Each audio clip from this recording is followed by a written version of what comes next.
Hello, my name is Michael Arrington. I am a faculty member at Sam Houston State University, and my paper is entitled When They Saw Me, an Autoethnographic Study of Race and Gender. Last year, Netflix released When They See Us, a miniseries about 5 black teenagers falsely accused of physical and sexual assault in New York. Such narratives can alter what Charles Horton Cooley called the looking glass self, requiring me to consider ways in which I might be perceived in a society that allowed the Central Park 5 tragedy to occur. This autoethnography recounts memorable moments that affected and effected elements of my identity. I'm honored to share a portion of this project with you here, and I look forward to your responses. When Mary Jones saw me. In ninth grade, I was voted president of the Spanish Club. The president was a senior named Dan Troika. I liked Dan. He was friendly and respectful, popular and smart. His standardized test scores were the talk of the school. No one questioned whether Dan would get into an Ivy League school. The only uncertainty regarded which one he would choose. When he chose Princeton, he became the big man on campus, and I had found my academic role model. However, my family could not afford Princeton. This fact incited my pursuit of information about every scholarship opportunity I could find. The search led me to the office of Mary Jones, one of the school's guidance counselors, and one of the few non-white authority figures at the school. Taking advantage of her open door policy, I stopped by to ask about scholarships. After we exchanged hellos, I mentioned that I had been looking for ways to cover college tuition. She asked about the schools that interested me. Then she suggested that I consider historically black universities, and one in particular, Jackson State University, her alma mater. Jones's office decor proclaimed her love of JSU. Walls and bookshelves were adorned with JSU posters, knickknacks, and, of course, her JSU diploma. I had considered HBCUs. My aunt had attended Jackson State, but I knew that they did not hold the same status as elite, predominantly white institutions. I told Jones that I had my heart set on the Ivy League. For several minutes we went back and forth about school options, with me growing frustrated and offended. Does she think I'm not smart enough to get into an Ivy? My exasperation peaked. But I want to be Dan Troika. The room fell silent. Perhaps equally frustrated, Jones inhaled deeply, locking eyes with mine. You need to know something, Michael. Her tone chilled me. I know about black universities, she declared, pointing around the room, and I know about white universities, she noted, pointing at a second diploma behind her. I squinted and discerned that it was a master's degree diploma from New York University. Back then, I could count on one hand the black people I knew who had even been to New York. You need to know, Michael, that this world will never see you the way it sees Dan Troika. There are some words that, even from well-intentioned sources, hurt in ways that no other words can describe. When Professor McDowell saw me, I had no business in freshman algebra. I had earned A's in trigonometry and pre-calculus in high school. However, I was scared of the challenges that my first college semester would hold. The 37 miles separating the campus from my hometown may as well have been 3,700. To borrow the title of a popular sitcom, I was entering a different world. So instead of calculus, I took college algebra, hoping a light workload would help me navigate this new world. From the first day of class, I liked Professor McDowell.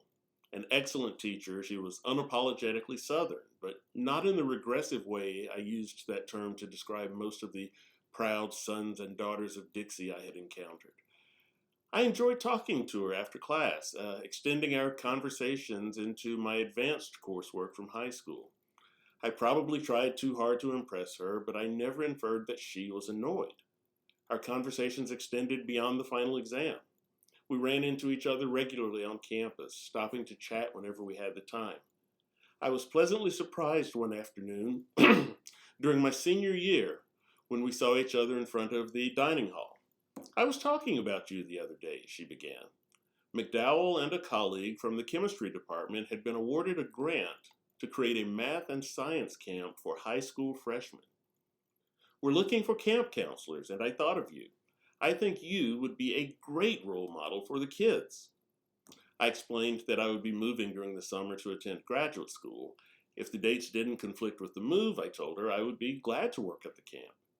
I thanked her for thinking of me and walked away, beaming with pride at the impression I had left on her over the years. I was a great role model. When I Saw Me, June 1993.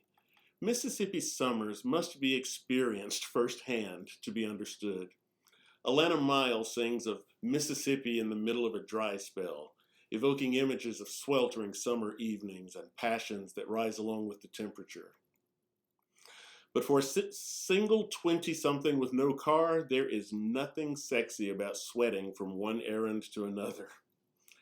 After walking the campers from breakfast to class, I returned to my dorm to change out of my jeans and into a pair of shorts. I had packed plenty of shorts, knowing that my responsibilities would include taking campers to the gym. Rifling through my suitcase, I learned that I had omitted something that was more important than the shorts that were now strewn across the room. I had forgotten to pack lotion. Among the melanin enhanced, this is unforgivable. Perhaps I thought my sin would go unnoticed if I wore long basketball socks. I tried on a pair, looked in the mirror, and was disabused of that notion. A college graduate with more money might have walked to the campus bookstore. This penny-pinching graduate student in waiting steeled himself for the mile-and-a-quarter walk to a discount store. The journey was a straight line down Hardy Street, the town's main drag. After a 20-minute walk and a few minutes of browsing, I purchased a reasonably priced bottle of lotion and a few snacks. The store's air conditioning tempted me to delay my return to campus, but I needed to get back in time to escort the students back to the dormitory. When Hattiesburg's finest saw me. The sun drained my energy as I walked back to campus. Conscious of the perspiration forming on my shirt, I quickened the pace, knowing I should shower before meeting the students. I stopped at a street corner to allow a car to pass, then resumed my walk. I approached the next corner and waited to cross, daydreaming of life as a graduate student in a larger city. I was awakened by a siren, its volume rising exponentially until a police car screeched to a stop in front of me. Another car followed closely. There are few times in my life when I was unable to search the corners of my mind and find a script of behavior apropos of the situation. This was one. I was paralyzed by uncertainty as two white men exited their squad cars and commanded me to stop, though I was already frozen. The first officer approached aggressively, the second, and younger, more cautiously. "Hey," shouted the elder over the passing cars, "where are you going?" Scrambling for a suitable answer, I retreated into the identity I had created from childhood, the gifted honor student. From my earliest memories, I was the prodigy, the A student, the one who read and wrote and spelled and calculated at levels beyond his age, the one whose family called him doctor before he hit puberty. I'm one of the good guys, I reminded myself, a great role model for the kids. I looked the officer in the eyes, my voice quivering as I explained that I was heading to campus. I detailed my work with the math and science camp, my recent graduation, my impending graduate studies, the kinds of things that had impressed teachers and friends and strangers for years. My voice betrayed my fear and anxiety. In that moment, I hated myself for trying so hard to placate the policeman. The first officer's stony countenance implied that he was not impressed. The second officer kept a greater distance, standing silently at the periphery. I had nearly forgotten about him until he re-entered my field of vision. My eyes darted from one officer to the other. Meanwhile, drivers continued along Hardy Street, leading me to wonder who had seen me. I feared losing my job if a camper's parents recognized me. I feared frightening and disappointing my parents if word reached them. "We're looking for someone."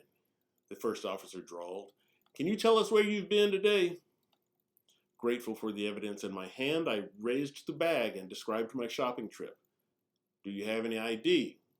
My anxiety extended from my stammering voice to arms that moved too quickly. "Sure," I managed as I reached for my wallet. As my hand reached my wallet, the officer's hands reached their holsters. I gasped, taking in what I thought would be my final breath. My heart pounded. I no longer heard the passing cars. Straining to exhale, I yelled, "Wallet! It's my wallet!" The men reholstered their weapons. "Would you mind if we take your picture?" the first officer asked. By magic, it seemed, a Polaroid camera appeared in his apprentice's hand, replacing the firearm from a moment before. I'm sure I said yes, but I have no memory of this. Before I knew what was going on, the younger officer passed the developing photo to his partner. He gave it an approving look, and then looked at me. "Would you please write your name on this for us?" The officer produced a pen, and I began to write. "Oh, and your social security number too, please." It never crossed my mind to ask. I just did as I was told, hoping to make it back to that dorm room. I look forward to speaking with you all about the remainder of the project in more detail at the conference. Thank you for your time.